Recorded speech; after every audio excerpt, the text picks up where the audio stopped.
No sé si empezamos o cuando quieran podemos empezar. Creo que ya estamos en la hora, ¿no? Sí, podemos empezar, digamos, tenemos, no sé, creo que nos está faltando, hay dos o tres estudiantes que nos están faltando, ¿no? Supongo que se irán uniendo, estoy atento al mail, eh, pero sí, se irán uniendo en los próximos minutos. Así que cuando quieran podemos empezar. Pues empecemos. Les cuento que ya para mí ha sido ya estos días anteriores unos días bien interesantes respecto al curso porque hemos estado coordinando con varios de sus compañeros sobre las presentaciones que van a ver hoy día. Ha sido un trabajo arduo de coordinación y espero que vean esos frutos el día de hoy. Voy a compartir mi pantalla. Entonces creo que ya al menos por mi lado, ya estoy sacándole provecho al curso de todos los intercambios que hemos ido teniendo. Y también hemos preparado con Clementina algunas cosas. Em, entonces, ya están viendo mi pantalla, ¿no? Sí. Entonces, la idea del día de hoy es hacer una charla, una breve charla y luego dejar el mayor tiempo posible para preguntas, comentarios y demás intercambios. Y hemos dividido esto en cuatro partes. Yo voy a hacer bueno, a todo esto, pues el día de hoy nos vamos a evocar a lo que es el clima en los Andes, desde observaciones y modelado numérico. Vamos a hablar a estructurar esta mañana para ustedes, ¿no? En cuatro partes, una breve introducción que va a estar a mi cargo, sobre algunos aspectos de la circulación general de la atmósfera y algunas básicamente conceptos que considero importantes ir teniendo en cuenta para lo que va a venir y para que puedan ustedes ahondar después en otros, en textos o en artículos o libros, ¿no? Eso sería la primera parte de la introducción. Creo que se escucha algo de ruido, ¿no? No sé si es que hay un micro por ahí prendido, pero... Bueno, luego va a venir la parte 2 y la parte 3 son justamente las presentaciones que van a hacer sus compañeros, basados en los dos artículos que he publicado, uno el 2020 y otro este año, en donde hacemos una revisión o una actualización del estado del conocimiento de la hidroclimatología de los Andes dentro del Programa Hidroclimático Regional Andex de GWIX, del cual hago parte con varios de los colegas que están aquí también. Y entonces, uno es la primera parte de estos dos artículos está enfocado en los mecanismos climáticos dominantes en los Andes, desde la gran escala a procesos un poco más pequeños. Y la segunda parte de este trabajo es más bien la hidroclimatología de los Andes y patrones más bien regionales. Entonces, vamos a ir un poco, hoy día ya, desde ya vamos a ver es una especie de introducción desde la gran escala, la escala global, hasta fenómenos que ocurren en valles y en montañas, ¿no? Todo esto asociado obviamente al clima. Y justamente la parte 4 es la parte en la que está a cargo de Clementina Janka, que es sobre la introducción al modelado atmosférico. Y pues eso por un lado, por el lado de la herramienta diría yo que es el modelado atmosférico, pero por el lado más de las preguntas científicas están justamente estos procesos de escalas muy pequeñas, donde justamente el modelado numérico resulta tan útil, porque pues como ustedes saben la región andina es compleja en su topografía, en su geografía y compleja en su clima también, entonces no se puede tener todos los datos que quisiéramos. Entonces el modelado atmosférico ha ayudado para entender muchas cosas, como veremos en la presentación de Clementina. Muy bien, entonces si les parece, voy a comenzar a hacer esta breve introducción. Lo primero que quiero decir es que no es solamente una introducción, sino es una breve introducción. Así que básicamente la idea es despertar el interés de quienes no necesariamente conocen el clima como ciencia o la climatología como ciencia, ver de qué se trata y pues y que pues puedan tener algunos conceptos que nos van a servir luego entender un poquito mejor las charlas que vienen luego, ¿no? A ver, ¿cómo hago para salir del puntero? Ahí está. Entonces, la palabra clima y cuál es el concepto de clima, creo que lo manejamos todos, ¿no? Y desde muy chicos, de hecho, ¿no?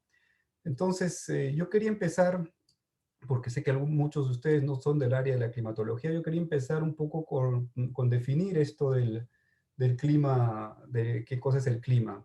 Eh, Quizá la mejor manera de empezar con esa introducción es dándonos cuenta en qué momentos de nuestra vida usamos la palabra clima, ¿no? ¿Cómo está el clima? A veces dicen, ¿no? O mejor aún, creo que un mejor ejemplo es cuando uno va de viaje, ¿no? Y entonces necesita saber qué ropa va a llevar, por ejemplo, ¿no? Y entonces se pregunta, ¿y cómo es el clima, ¿no? En tal lugar. De los Andes, por ejemplo, yo conozco mucho los Andes, pero obviamente hay lugares que no conozco. Por ejemplo, nunca he estado en Mendoza y sé que hay mucha gente en Mendoza aquí. Entonces, cuando vaya a Mendoza pronto, espero, pues lo primero que quiero saber es cómo es el clima, ¿no? ¿Cómo es el clima en Mendoza? No sé si hay alguien de Mendoza que quiera decirme cómo es el clima en Mendoza. Brevemente. Bueno, por acá soy de Mendoza y bueno, una cuestión del clima acá es que tenemos 4 estaciones bien marcadas, en algunos lugares no ocurre eso. Y por ejemplo, bueno, en general los inviernos son fríos con temperaturas que llegan, no sé, a los -5 grados bajo cero. Estoy hablando de la ciudad de Mendoza. También tenemos una topografía muy compleja que hace que haya varias particularidades según la zona y con máximas de invierno, no sé, entre 12. Justo hoy seguimos en otoño, para nosotros ha sido un otoño súper benévolo, bastante cálido. Y esta semana es como la primera semana donde realmente sentimos un poco más de frío, hacen como 4,5 grados ahora y la máxima para hoy se estima que van a ser 9. Entonces, bueno, los inviernos son fríos, los veranos son cálidos, en general llueve más en verano y tenemos precipitaciones de nieve en el invierno en la montaña, en el llano no tanto. Y Fantástico. bueno, las estaciones que más me gustan son el otoño y la primavera. Muy bien. Así que si venís, podrías elegir alguna de esas. Muy bien, qué bien. Vean, es una respuesta. Esto no lo hemos preparado por si acaso. Leticia va a exponer más tarde, pero esto no lo habíamos preparado. ¿Y qué tan caliente es en verano? Creo que no nos dijiste la temperatura más alta. Máxima en verano 38, 37 como muchísimo y mínimas de 18 o 20. Ok, perfecto. Y has dicho que llueve en verano principalmente. Ah, y es seco, tenemos muy poca precipitación. Qué bien. Entonces vean que quizá si yo les preguntaba a ver quién me hace una definición del clima, quizá nadie decía espontáneamente la definición formal, digamos, ¿no? Del clima. Pero como está en nuestro lenguaje, desde muy chicos, fácilmente uno puede decir eso, ¿no? Dar esas características. Ahora tratemos de llevar eso a una definición. Y vean que es interesante porque no solamente se trata de decir que está frío, está caliente, porque eso es subjetivo, sino Leticia inteligentemente nos ha dado algunas cifras, ¿no? 4 grados, entonces ahí ya como que, digamos que todo el mundo pues se pone en la misma escala, digamos, ¿no? 4 grados centígrados, imagino, no kelvins, no Fahrenheit, que eso es en otro lado, porque bueno, ahí sí pues hay diferentes maneras de interpretar, son convenciones de hecho, ¿no? Pero que nos permite ser un poco más objetivos. Incluso nos ha dicho cuáles son las estaciones que más le gusta, bueno, ahí sí no hay mucha objetividad, digamos, ¿no? Pero está muy bien. Entonces, ¿cómo llevamos eso a una definición formal? Vean, la siguiente diapositiva es justamente una definición formal de lo que sería el clima. Está en inglés, me disculpan que no he tenido el tiempo de traducirlo, pero dice básicamente que el clima se define tradicionalmente como una descripción, lo que ha hecho Leticia, en términos de el promedio y la variabilidad, ¿no? De algunas variables atmosféricas relevantes, como la temperatura, la precipitación y los vientos. De los vientos no nos ha hablado mucho Leticia porque es menos relevante, de hecho, ¿no? Entonces, vean, estas dos primeras líneas es sumamente interesante y es una manera de formalizar, si se quiere, lo que acabamos de hablar, ¿no? Se define el clima tradicionalmente, entonces, como una descripción, esto es muy importante, de la media y la variabilidad. Ojo que, y esto Leticia lo ha hecho muy bien, nos ha hablado de algunas temperaturas. Primero nos ha dicho que en verano es muy caliente y en invierno es muy frío. Eso es parte de la variabilidad del clima, ¿no? O sea, no es solamente que el clima en Mendoza son 20 grados y se acabó. No, hay una variabilidad. Y después también nos ha hablado de extremos, ¿no? Que hay veces es muy caliente, etc. Entonces, cuando hablemos de clima, hay que tener siempre en cuenta esto, ¿ok? Las condiciones medias, que es lo que le vamos a decir al turista, o yo que quería ir a Mendoza, y obviamente la variabilidad que pueda tener, ¿no? Incluyendo algunos eventos extremos. Por ejemplo, yo soy de Perú y en el norte de Perú cuando hay un evento del Niño es catastrófico, ¿no? Hay muchísima lluvia, entonces eso hay que advertírselo, o es parte del clima, ¿no? Hay que advertir a la gente que eso es parte del clima y puede ocurrir. Entonces el clima acá dice, ¿no? La segunda frase, es, el clima puede ser visto como una síntesis agregada de tiempos atmosféricos, ¿no? Ese término weather es el tiempo atmosférico. Entonces, mejor que decir cómo está el clima hoy en Mendoza, la pregunta sería cómo está el tiempo hoy, ¿no? Porque ese tiempo es una parte pequeña de lo que acumulado va a ser el clima, ¿no? ¿Qué más dice aquí? Entonces hay que tener en cuenta que para conocer el clima de una región hay que tener en cuenta el promedio, las condiciones medias, el promedio. Vean que desde el arranque estamos hablando de términos estadísticos, ¿no? Entonces los climatólogos, aparte de conocer la física, tenemos que conocer mucho de estadística, ¿no? Porque estamos hablando de la media y la variabilidad. Ambos son términos que son descriptivos de una estadística, ¿no? Miren, y vean, aquí está justamente, perdón, esto no es todavía.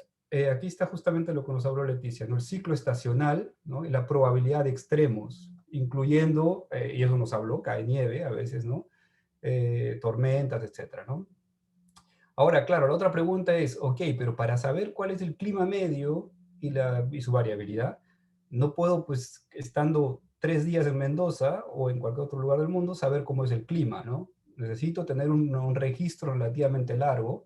Según la Organización Meteorológica Mundial, la WMO, más o menos en 30 años de información ya podemos saber y definir cuáles son las estadísticas que van a justamente definir o remarcar el clima de determinado lugar.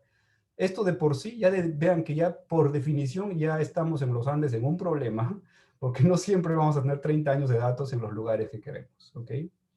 Y eso es una realidad. Ya tener 30 años continuos de datos de precipitación o de temperatura, quizá en las grandes ciudades, pero justamente hemos hablado de toda la complejidad de los Andes, seguramente eso van a escucharlo durante todas las clases.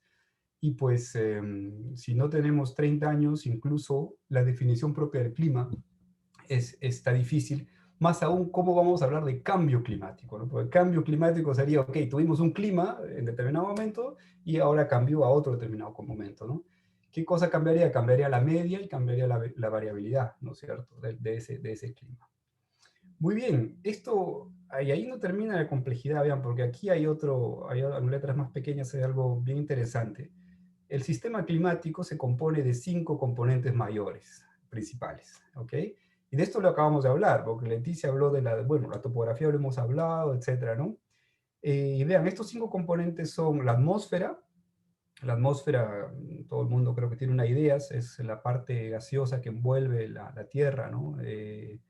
La hidrosfera, que es todo aquello que es líquido, agua de ríos, océanos, lagos, incluso el agua del subsuelo.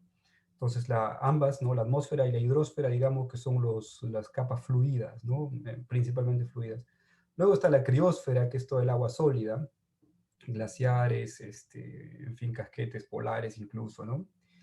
Y vean que estos dos que uno no lo suele tomar en cuenta tan simplemente, la condición de superficie, la superficie del suelo, porque claro, tener un bosque, y esto es muy importante y lo vamos a ver a lo largo del curso, tener un bosque puede modificar también el clima local. Es decir, y de hecho, una cosa es estar en un día caluroso al sol y otra cosa es debajo de un árbol, ¿no? Incluso si la sombra es artificial o es un árbol, la temperatura puede cambiar, porque los árboles pues, ejercen estos sistemas, estos procesos de evapotranspiración, etcétera, que permiten enfriar o refrescar el ambiente. O sea, el bosque no juega un rol pasivo en el clima, sino sumamente activo. Más aún cuando tenemos el bosque tropical más grande del mundo, al lado de los Andes, que es la Amazonía, ¿no? Que es uno de los temas que yo estudio principalmente. Y pues también la biosfera, que es el conjunto de todos los organismos vivos. Y vean qué interesante esto de nuestro curso, se llama Clima y Biodiversidad. Y vean que desde la definición, todo lo que son organismos vivos hacen parte del sistema climático. ¿Ok? Entonces, no es nada extraño que estemos ahora enfocados en este tipo de trabajos interdisciplinarios entre clima y biodiversidad, porque ambas cosas son indivisibles, ¿ok? Hablamos de bosques hace un rato, pero en realidad toda la biosfera es parte también del sistema climático. Y estos sistemas climáticos, como la atmósfera, la hidrosfera, la biosfera, etcétera, no son pues independientes cada uno en un sistema cerrado, ¿no? Sino están en constante interacción y esas interacciones están llenas de feedbacks, de retroacciones, a veces positivas, a veces negativas, que lo hacen todo un poco más complejo, bueno, bastante más complejo de hecho, pero bastante más interesante. Y de ahí que sea tan buena la idea de hacer un curso como este de clima y biodiversidad, porque nada está aislado, ¿no? Desde la definición. Vean, la primera diapositiva que les presento, y ya estamos hablando de este conjunto de factores donde biodiversidad, biosfera en general y los factores físicos, la topografía, la atmósfera, están pues haciendo parte de lo que llamamos el sistema climático. Antes de olvidar, aquí se hablaba de variables relevantes. ¿Relevantes para qué? Pues relevantes para nuestras actividades, ¿no? Le ponía como ejemplo eso de cómo me voy a vestir en Mendoza, porque claro, no quiero pasar frío, ¿no? También es relevante porque se necesita, por ejemplo, producir en la agricultura, entonces, claro, temperaturas, lluvias, etcétera, son factores importantes. Antes de seguir, solo les recuerdo que vamos a usar mucho el chat, entonces si tienen preguntas, comentarios, háganlo por el chat. Yo espero ver el chat, me va a avisar por aquí cuando hay cosas que se escriben, así que de rato en rato haré revisión del chat. Ok, sí, vi que estaban escribiendo ahí algunas cosas. Muy bien, entonces, vean esta definición de clima que ya envuelve todos estos conceptos de biodiversidad, de biosfera y todas estas interacciones. Pero, ¿cómo empezamos con el clima? ¿Alguno de ustedes tiene idea de dónde viene la palabra clima? La etimología de la palabra clima o de dónde sale esto de clima.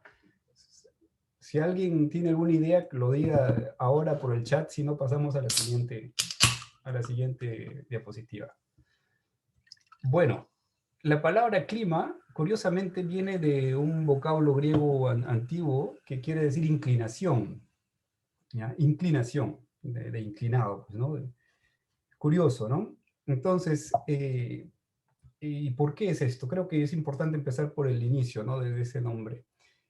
Ahora están ya en la siguiente diapositiva, ¿no? Entonces, ustedes saben, y si no saben, ustedes se enteran ahora, que la Tierra, el planeta, conocen pues que ahí está dividido en dos hemisferios por la línea ecuatorial, ¿no es cierto? El 0 grados de latitud. Tenemos el hemisferio norte y el hemisferio sur, ¿no? La mayor parte de los Andes está en el hemisferio sur, ¿no? Desde Ecuador justamente hacia el sur, y hay una parte un poco más pequeña, pero importante, está en el hemisferio norte. Y también saben que la Tierra tiene una inclinación de 23.4 grados más o menos con respecto a su eje de rotación, ¿no? Que es esta línea, estos palitos negritos que ven, que estoy mostrando aquí, ¿no?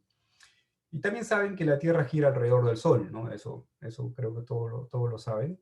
Entonces, al realizar este giro alrededor del Sol, se puede ver que la radiación solar sobre la superficie terrestre va a ir cambiando. Por ejemplo, el 21 de diciembre, los rayos del Sol son perpendiculares a lo que se conoce, a esta línea imaginaria que se conoce como Trópico de Capricornio, que está justamente en 23.4 grados de latitud sur. ¿Ok? Y pues la Tierra va girando, ¿no? Va en este sentido, Aquí llegamos al 21 de marzo, donde los rayos del Sol son perpendiculares al ecuador. Continúa su giro de traslación alrededor del Sol. Y llegamos al 21 de junio, donde los rayos del Sol son perpendiculares a esta otra línea imaginaria, que es el Trópico de Cáncer, que está a 23.4 grados de latitud norte, ¿no? Siempre estos 23.4 porque es la inclinación del eje de rotación de la Tierra, ¿no? Entonces aquí lo que les estoy mostrando son 4 posiciones conocidas de la Tierra respecto a su traslación alrededor del Sol. El 21 de diciembre es lo que se conoce como el solsticio de verano para el hemisferio sur, ¿ok? Es el momento en el que los rayos del Sol están siendo perpendiculares en una posición lo más austral posible, que es el trópico de Capricornio, ¿no? De 23.4 grados de latitud sur. Y lo contrario, lo opuesto, digamos, ocurre el 21 de junio, que es el solsticio de invierno para el hemisferio sur, y lo contrario para el hemisferio norte, ¿no? Y pues durante el 21 de marzo y el 23 de septiembre es lo que conocemos como los equinoccios, donde los rayos del sol son perpendiculares a la línea ecuatorial. ¿Ok?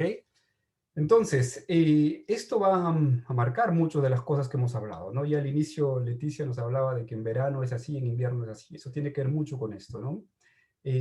¿Por qué? Porque vean que en todo este periodo, tengo un problema, en todo este periodo que se inicia el 21 de diciembre, el hemisferio sur está recibiendo mayor radiación, ¿no? Mayor radiación solar, ¿no? Mientras que en este periodo de aquí, de junio a septiembre, más bien es el hemisferio norte que está recibiendo mayor radiación solar.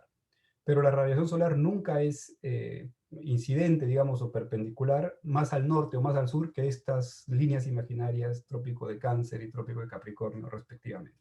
Entonces, aquella franja del planeta que está entre el trópico de Cáncer y el trópico de Capricornio se conoce como la región tropical. ¿Cuál es su principal característica? Que es la región que recibe más radiación solar del planeta y que al menos en algún momento del año, o 2 momentos del año, de hecho, está recibiendo radiación incidente, ¿no? De manera perpendicular del Sol. Entonces, vean aquí, les muestro fotos de la Tierra, del planeta. Son fotos, ¿no? No son imágenes. De hecho, creo que me parece que es la primera foto que se tomó de la Tierra en 2 momentos dados, ¿no? Aquí está en enero y aquí está en julio, ¿ok? Y esto es un esquema, pues, del Sol, ¿no?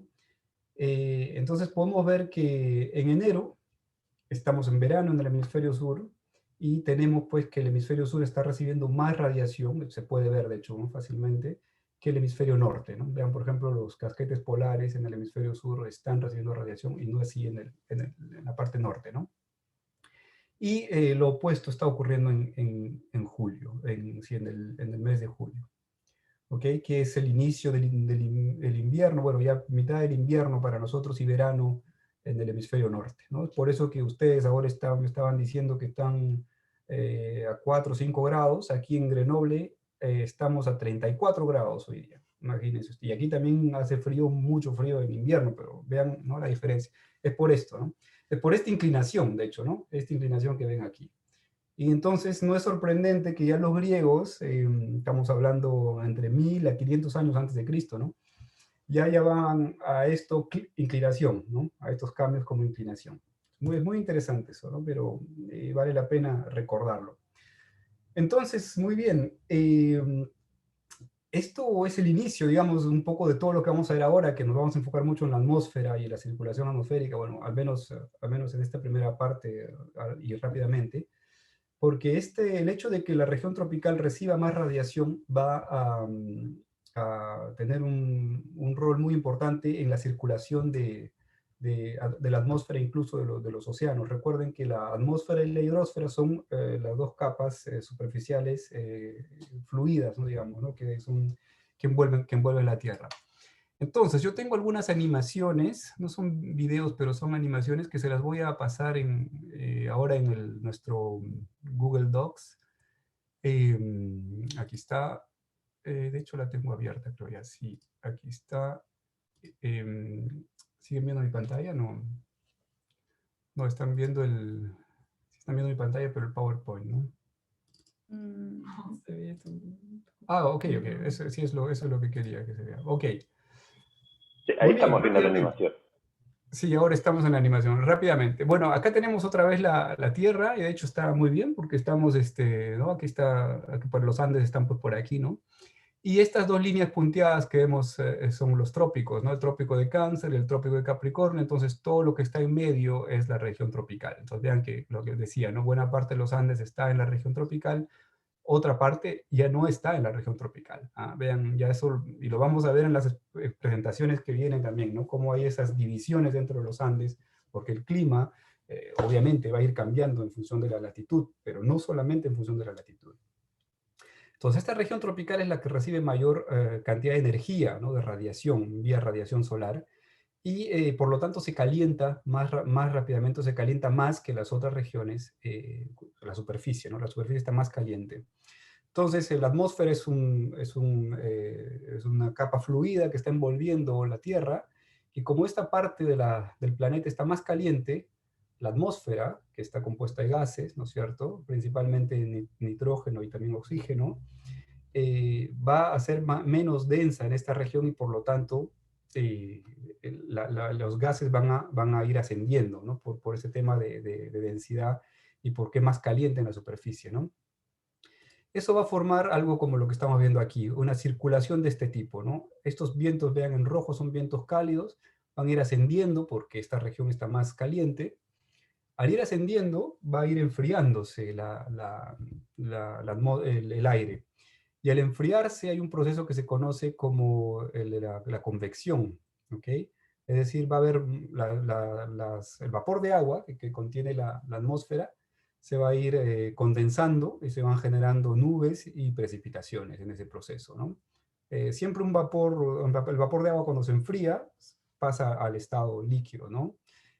Un ejercicio que les gusta mucho a mis estudiantes, que les dé como tarea, es cuando llegan a la casa, sacan una gaseosa o una bebida, bueno, no voy a sugerir ninguna bebida en particular, helada, digamos, la sacan del refrigerador helada, la ponen en la mesa y van a ver que se cubre de líquido, ¿no? Eso es el vapor de agua, del aire, de la atmósfera, que está condensándose en la superficie de la bebida, porque está mucho más fría, ¿no?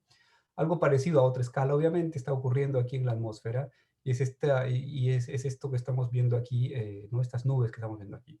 Vean también que hay vientos tanto del hemisferio norte como del sur que chocan, si se quiere, convergen, se les dice técnicamente, en esta región, y esto va a formar algo que se llama la zona de convergencia intertropical, ¿ok? Muy importante, vayan anotando eso, la zona de convergencia intertropical, donde convergen estos vientos del hemisferio norte y sur y forman pues esta nubosidad extensa, ¿no? Al haber ascendencia de aire, toda esta región, toda esta parte de la Tierra es caracterizada por bajas presiones, claro, porque la atmósfera está ascendiendo, ¿no? Mientras que por aquí donde hay subsidencia, se dice, ¿no? Donde hay este descenso más bien de vientos, lo que tenemos son regiones de altas presiones atmosféricas. Entonces, H de altas, ¿no? De high, y L de low, de bajo, ¿no? Y esto pues es importante. ¿Por qué es importante? Porque los vientos, las masas de aire se van a mover de zonas de más presión a menos presión, ¿no es cierto? Entonces, algo así, ¿no? Los vientos van de lugares de más presión a menos presión. Vean, aquí se dibujó la zona de convergencia intertropical, ITCZ por sus siglas en inglés, ¿ok? Y los vientos no están yendo, vean, de manera recta, ¿no? No están como un avión, pues recto, ¿no? ¿Y esto por qué? Porque la Tierra está en rotación y hay un fenómeno, un efecto, si se quiere, que se conoce como la aceleración de Coriolis, que ya dejo a ustedes revisar en sus ratos libres después del curso. Entonces, hay este tipo de movimientos, digamos, anticiclónicos en el hemisferio sur, y más bien ciclónicos en el hemisferio norte, junto con estas altas presiones, ¿no? Y esta alta presión que vemos aquí en particular afecta mucho el clima de la región de los Andes, del sur principalmente, como lo vamos a ver de hecho en una de las presentaciones. Entonces no voy a tardar mucho más en esto, porque tengan en cuenta que cuando hago un curso sobre la circulación general de la atmósfera son unas 3 o 4 horas solamente de eso, así que no es el caso ahora. Pero ya ustedes se pueden imaginar también que todo este esquema que estamos viendo aquí va a migrar de norte a sur. ¿Por qué? Porque hemos dicho que esta ascendencia ocurre porque la radiación incidente es mayor aquí, cerca del Ecuador, pero en realidad Si estamos en verano o invierno, esto puede ir migrando hacia el sur, si es el hemisferio sur que está en verano, o hacia el norte, si el verano está en el hemisferio norte. Y eso justamente lo vamos a ver en la siguiente animación, que voy a tratar de ponerla aquí. Eso es. Bueno, otra vez estamos viendo aquí la región tropical, etcétera. Acá sí vean ya el relieve, ¿no? Qué bonito con los Andes. Por si acaso acá están los créditos de quienes han hecho esto. No, no soy yo, no sé dónde son, pero es muy, muy, muy aplicativo, muy bonito. Y aquí vemos otra vez la circulación esta que veíamos, ¿no? Que de hecho no se las presenté, se llama la circulación de Hadley, ¿no? Hadley Circulation, o la celda de Hadley también, ¿no?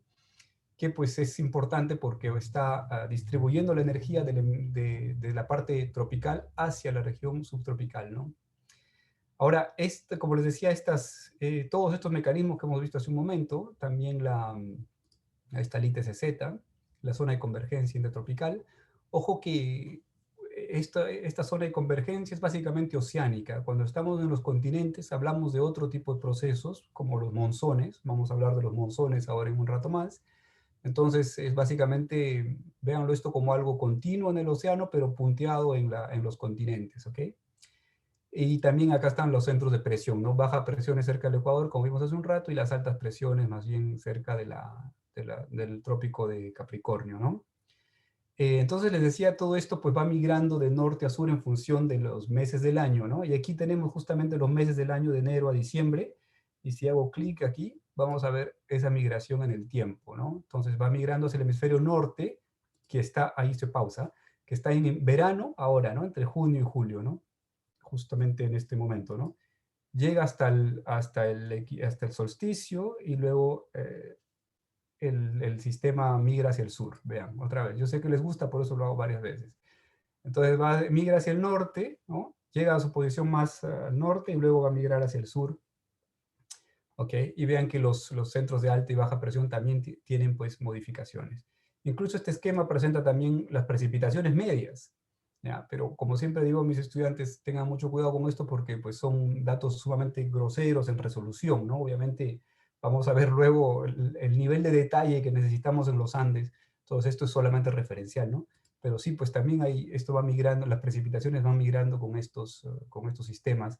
Y siempre estas zonas de la ITCZ están asociadas a mucha lluvia, ¿no? Entonces, pues vean y de hecho Leticia también nos decía hace un rato que en verano llueve, ¿no? Y probablemente sí, lo vamos a ver ahora, vean, el verano va a empezar más o menos por ahí, ¿no? Entonces vean cómo esta lengua de precipitación llega hacia el sur, ¿no? Que de hecho es parte del monzón sudamericano, como vamos a ver en un rato más. Muy bien, les voy a dejar estas animaciones, ¿eh? Como les digo, para que ustedes puedan revisar eso las veces que quieran. Y yo quiero seguir avanzando.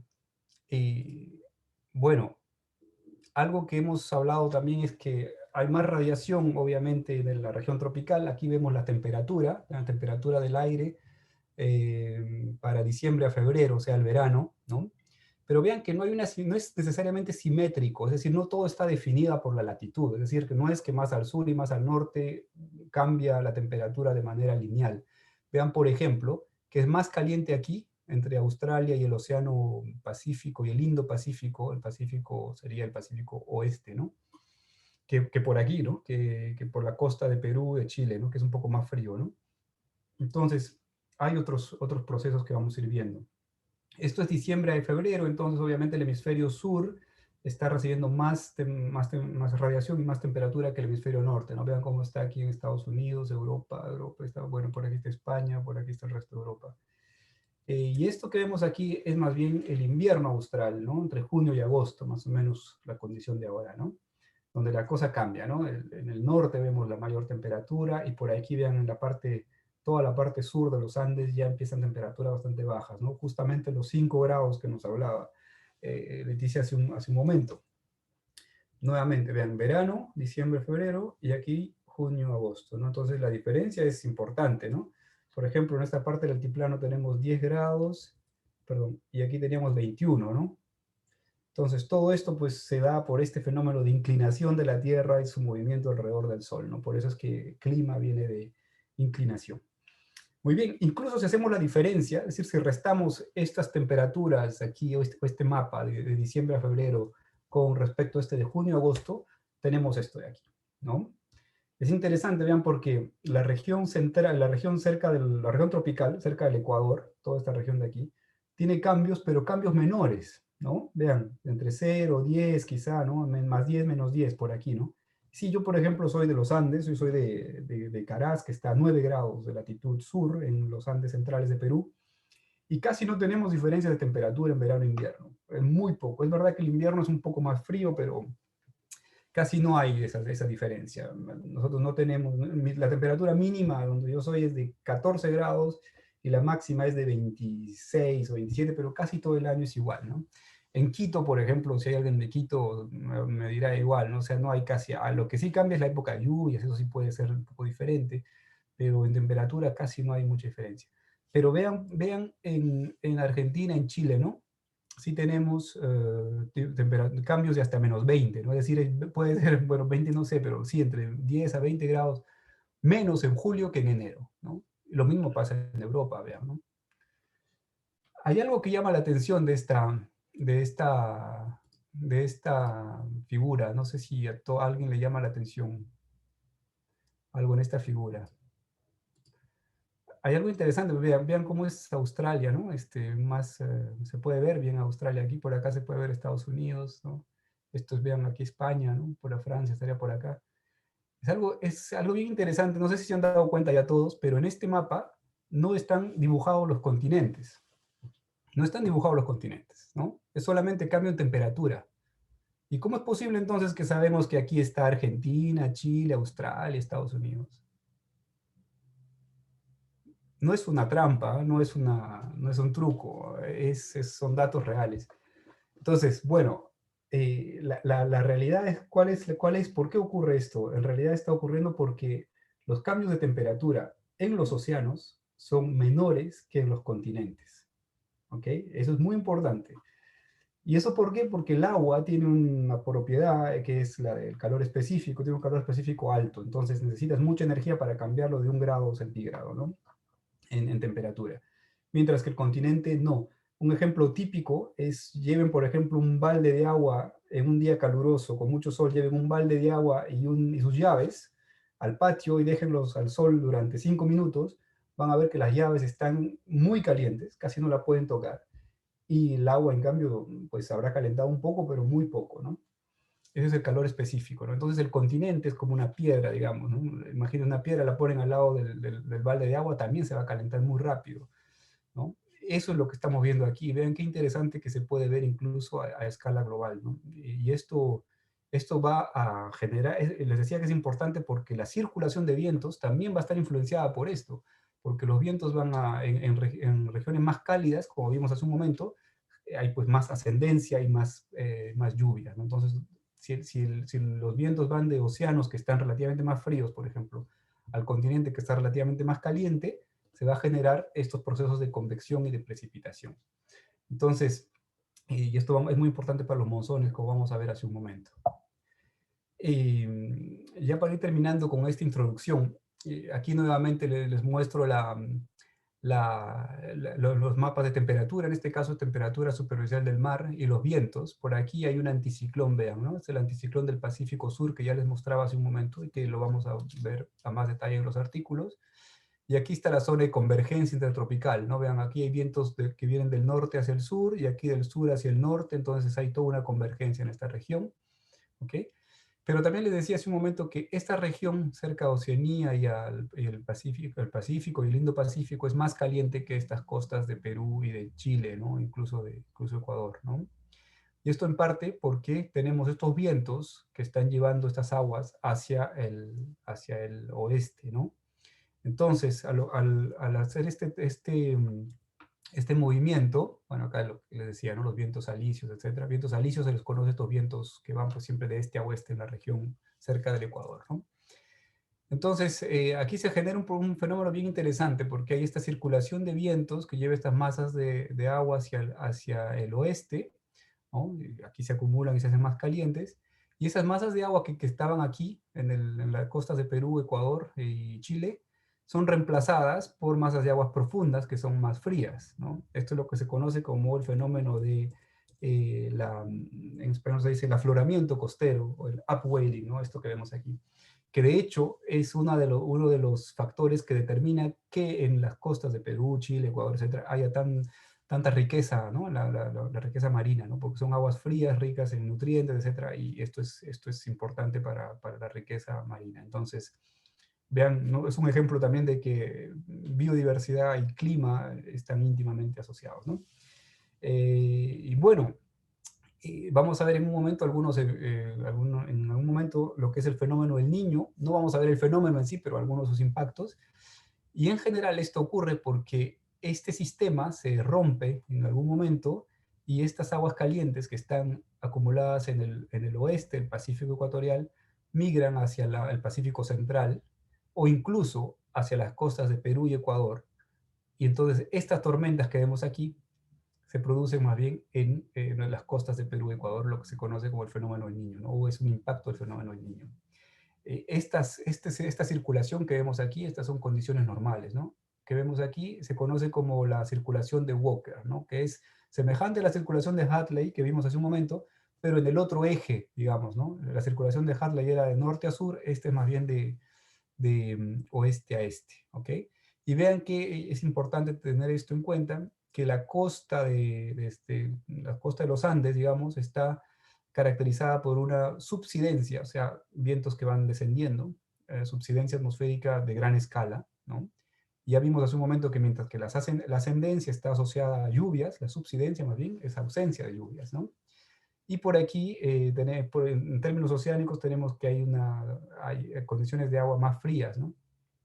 Lo cual también hace que la costa de la parte oeste de los Andes sea, o gran parte del oeste de los Andes sea muy seco. ¿Por qué? Porque tenemos subsidencia atmosférica por un lado y condiciones más frías en el océano. Entonces, ambas cosas no son propicias para el desarrollo de nubes y de lluvias, ¿no?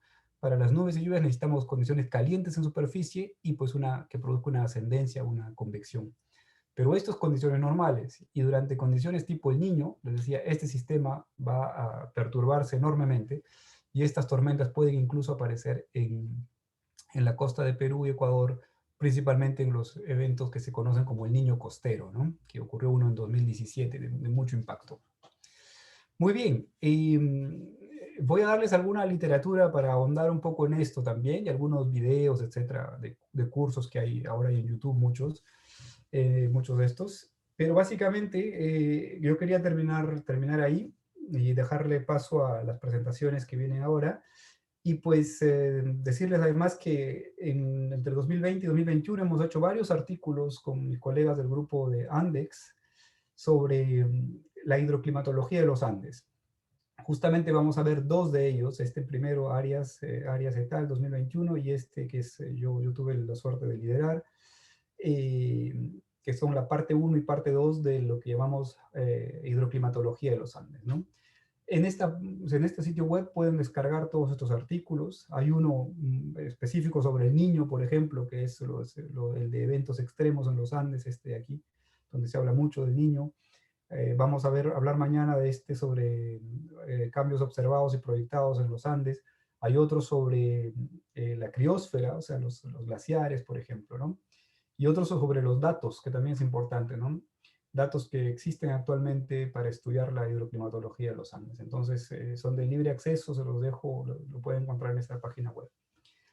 Muy bien, eso por mi parte. No sé si es que hay algún comentario, alguna pregunta antes de pasar a la presentación. Creo que Leticia empieza la presentación, ¿no?